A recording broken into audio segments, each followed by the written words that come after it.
Chapter 11. The Dragon Tree. Tana and Fig led the way to the dragon tree, staying visible so that Drake, Worm, and Val could see them.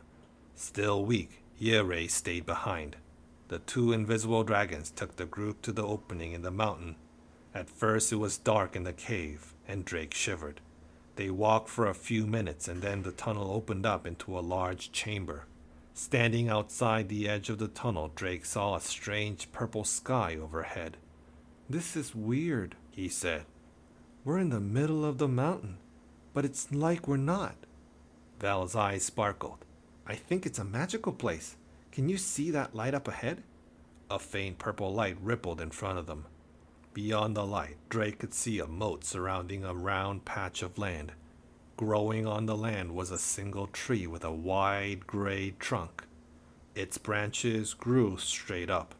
Green leaves covered the very top of the tree. Purple fruits dangled from the branches. "Tana says that only invisible creatures can pass through the energy field," Worm explained. "We must wait here." Drake repeated Worm's words out loud. Val knelt down. "Good luck," Val whispered to Fig. Fig and her mother turned invisible. The energy field shimmered, and a moment later they reappeared on the other side. They walked up to the moat. Splash! A large purple fish jumped out of the water. It snapped at the dragons with a mouthful of sharp teeth. Splash! Splash! Splash! Several more toothy fish jumped out of the water. Drake frowned. "How are they going to get past those nasty fish?"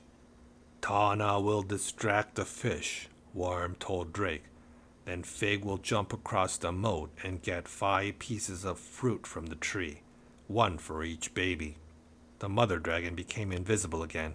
She picked up a branch from the bank of the moat and waved it over the water. The fish jumped up and tried to bite it. Fig turned invisible. Then Drake saw her footprints in the dirt as she landed on the other side of the moat. The baby dragon turned visible again and scrambled up the bumpy tree trunk. Then she took the lowest branch of the tree. The purple fruit rained to the ground. "Oh no, how is Fig going to carry the fruit?" Drake wondered. The baby dragon stared at the fallen fruit for a minute. Then she carefully started stuffing the fruit into her mouth. Her cheeks puffed up. "She's going to try to carry them all in her mouth," Val guessed. Fig scrambled back to the moat, still invisible. Tana waved the branch to distract the fish. Fig made a running start toward the moat. "Wait, Fig, you forgot to turn invisible," Val called out. Fig soared over the moat. One of the fish flipped around and saw Fig. Then it leapt up toward the baby dragon.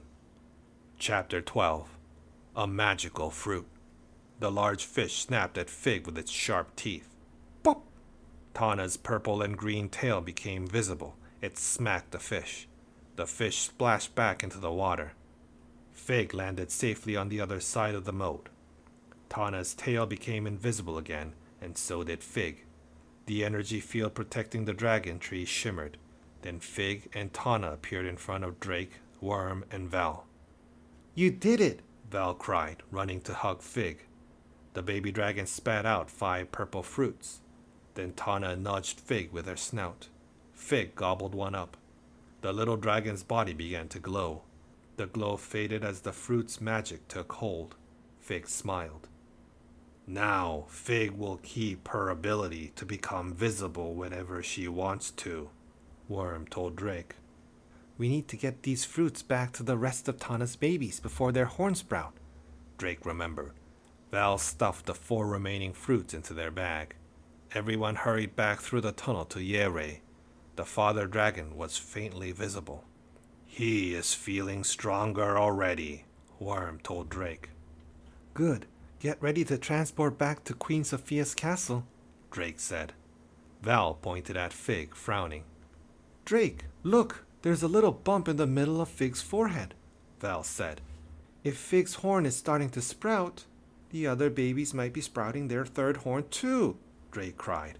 He touched Worm. "Worm, please transport us now.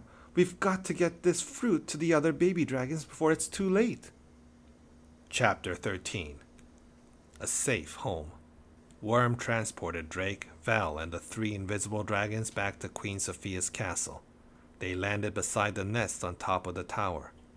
The four baby dragons were listening to Diego tell a story. Carlos sat in the nest with them. Lalo was perched on the tower wall in case the babies tried to climb it again.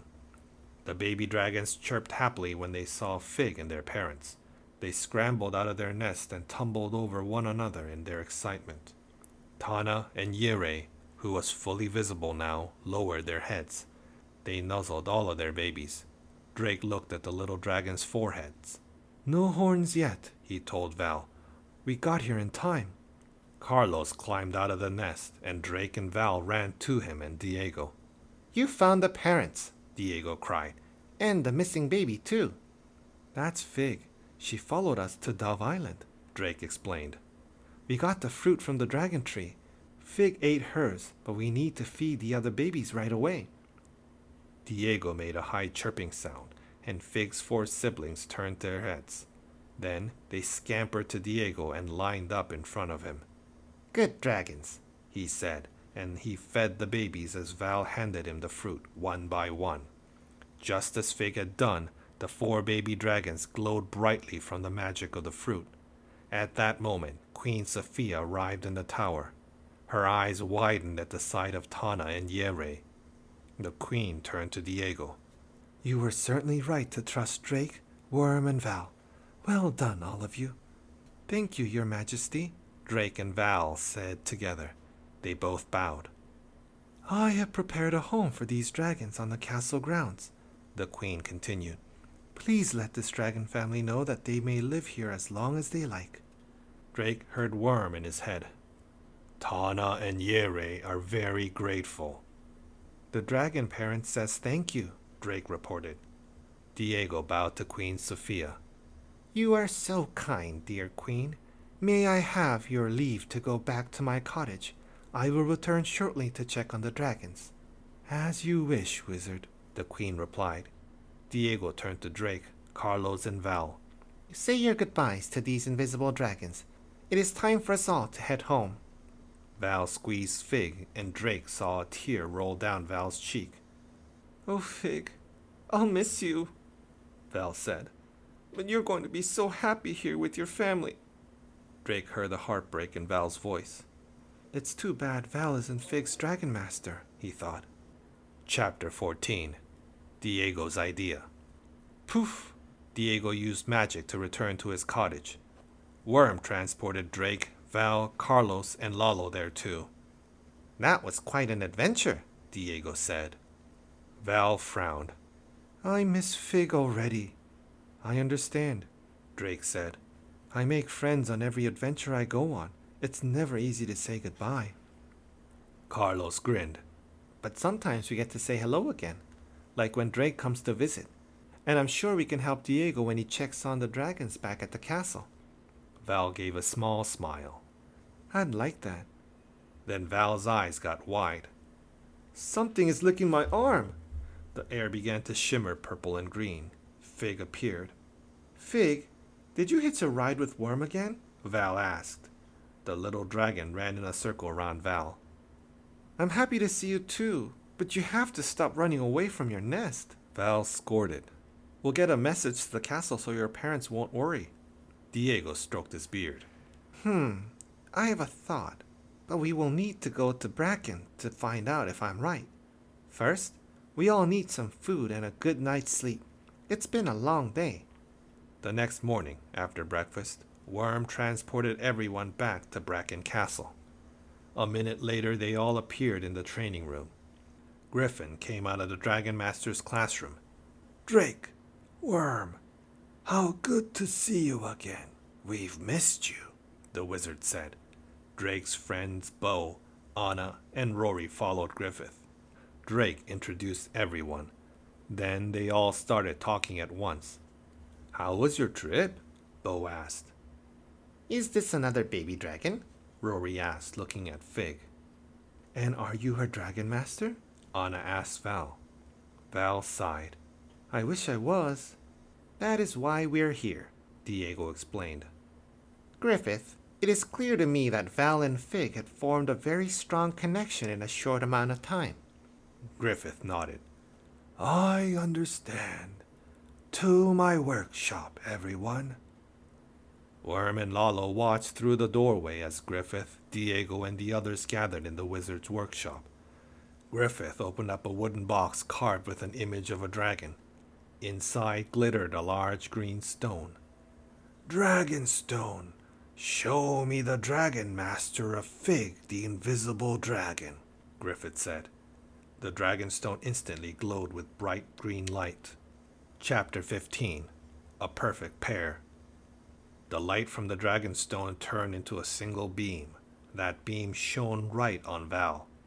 Their whole body lit up with the green light. Excellent, Griffith cheered. The Dragonstone usually shows us a new Dragon Master, but Fig's Dragon Master is right here. Val's mouth opened in shock. You mean it's me? I'm Fig's Dragon Master? Indeed you are, Griffith said. When a human and a dragon form a bond like the one you have, the Dragonstone knows, and Fig can use a caring Dragon Master like you. The light from the dragonstone faded. Diego smiled. I know you'll be an excellent Dragon Master, Val. Griffith opened another box and took out a small piece of the dragonstone hanging on a gold chain. He slipped it around Val's neck. Val's dragonstone immediately began to glow. I can hear Fig inside my head, Val cried. Not words, but feelings. The same thing happened when Lalo was just born, Carlos explained. But now we understand each other's words. Val closed their eyes. Fig is hungry. Laughing, Val hugged Fig. I will take such good care of you, Fig. I promise. Griffith looked at Diego. Now Val just needs a wizard to learn from. Of course I'll do it. You don't need to hint, Diego said. Carlos and Val are already cousins. Now they can train together. I'm excited, but I can't leave Abuela all by herself, Val said. I think it's time Abuela came to live with us, Diego replied. I'll just magic up another room on the cottage for her. She does make a wonderful almond cake.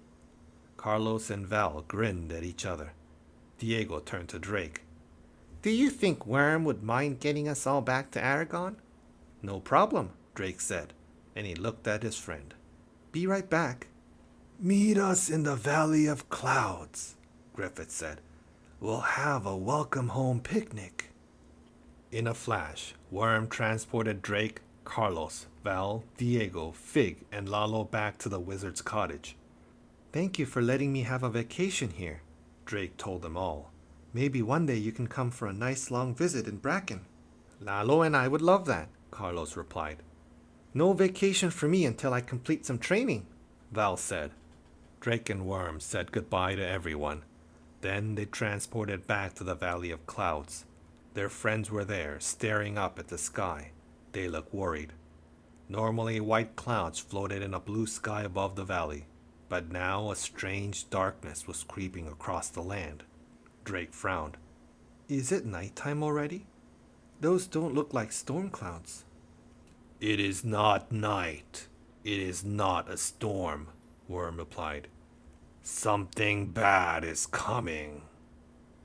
The end.